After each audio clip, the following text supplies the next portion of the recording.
Oh, that lovely feeling before a trip. Luggage is packed, the route is planned. This vacation should be unforgettable. Just need to check the life hacks and tricks list for travelers. Don't you have one? It's okay. I'm ready to share it with you. You can tie your belt, scarf, or a blanket under the folding table and make a small hammock for your legs. This will help you better relax during the flight. You can buy special inflatable mattresses that can be used as a real bed for a child. This will help you out perfectly if your baby doesn't like flights or cries a lot. Don't bring coffee on board. At high altitudes, air humidity is similar to that of a desert on a hot day.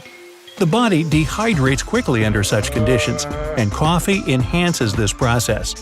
Better buy a bottle of pure water at the airport when you've gone through passport control or on board the plane.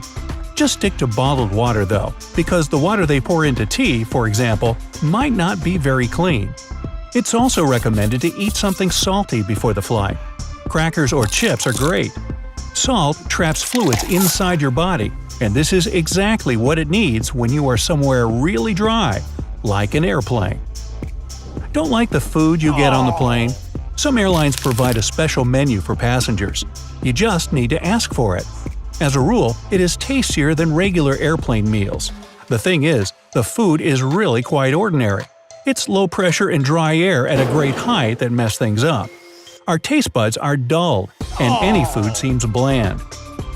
Essential oils will help you get rid of nausea or feeling sick. Take a vial of peppermint oil on board with you and breathe it every time you feel unwell. If the airline prohibits taking even small amounts of liquid, then drip the oil on a handkerchief. Also, if you're planning a short trip and the airline doesn't let you take perfume on board, you can soak a tissue with it and put it in your inner pocket.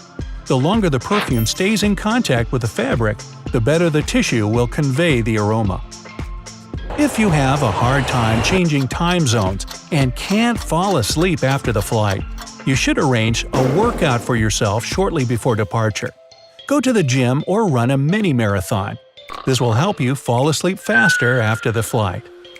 It's not necessary to cover the suitcase with a protective film if you want to waterproof it. Take an ordinary candle and rub it on your bag. Wax repels dirt and moisture. You can also protect the luggage if you put a t-shirt on it. The handle should stick through the collar. Don't forget to make an incision on the t-shirt for the side handle of the suitcase. Many airlines provide their passengers with lots of freebies. To find out what they are and get them, just ask. Children's pencils, wet wipes, puzzles, toys, snacks, and juices. Each airline has its own assortment. Baggage loss is rare, but it does happen. If you want to make finding it easier, take a picture of your bag before the flight and show the photo to the airline employees. There is a more efficient but expensive way though. You can buy a special GPS tracker, put it in the suitcase, and it's going to work up to 6 days. Use your phone to locate your luggage wherever it is. Before leaving to another country, write down the consulate phone number and the number and address of your hotel on a piece of paper. Various things might happen on the trip, and all your phones might be unavailable. Keep this paper with you at all times, and put it in a plastic cover for protection. If you love beautiful places, and who doesn't, but don't care for hordes of tourists, and who does, then better stop looking on popular travel services. Take your time and use walking routes in your phone's Maps app. You'll surely find a stunning landscape that the rest of the tourists don't know about. When you fly in transit through another country, you may stay there from a few hours to 3 days as a layover. For example, if you fly to Thailand through Sri Lanka, you can stay in Colombo for a couple of days. Why not use it to your advantage? But the coolest thing is that such stops don't affect the cost of the ticket. You can find information about possible layovers in the tariff section.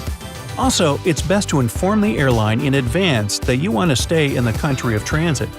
The airline can get you a visa for this country, bus transfer, and a hotel. Buy a tourist card in the country of arrival. These cards will help you save a lot of money on public transit, museums, and tourist attractions. If you really love freebies, who doesn't? Get prepared by finding out in advance what places you can visit in a foreign country for free. Also, there are days of free visiting at all the museums of the world. You can save up to 10% of the cost of any ticket by purchasing it online. And it's also much quicker, saving you the time you would have otherwise spent in line. Upload scans of all your documents to the cloud storage. This will help you out big time if you lose both your passport and your phone. Locals in some foreign countries might see you as a rich tourist. People of all sorts will insistently ask you to buy something from them. Learn the phrase, "I'm here for work" in the language of that country, and everyone will leave you alone. If you're going to rent a car, you need to inspect it and take photos of all the scratches and dents.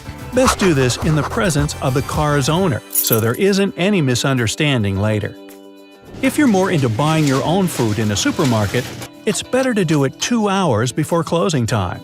In the US, Thailand, Hong Kong, and other countries, prices of perishable goods are up to 50% lower at this time. They're not bad or anything. Shops will have to dispose of them after closing anyway, so they try to sell as much as possible. The internet abroad is really expensive, and spending loads of money just on maps is frustrating. Luckily, there are offline maps too. Just upload the maps of the city of your destination in advance. All cafes, museums, reviews, and ratings will be available to you in offline mode. If you check into a hostel and want some privacy, choose a 6-bedroom. The 10-bedroom might be cheaper, but you'll probably get to spend the night alone. Those who want to save money pay for a 10-seater, and a 6-seater is an intermediate option, which is rarely chosen. You can get a new charger at your hotel for free if you forgot or lost yours. Just tell the front desk clerk about your problem. People often forget their cables and charging devices in hotels, and hotel employees put them all in one big box. Hey, if you learned something new today, especially if it's useful for an upcoming trip, then give the video a like and share it with a friend. And here are some other cool videos I think you'll enjoy. Just click to the left or right, and remember, stay on the bright side of life.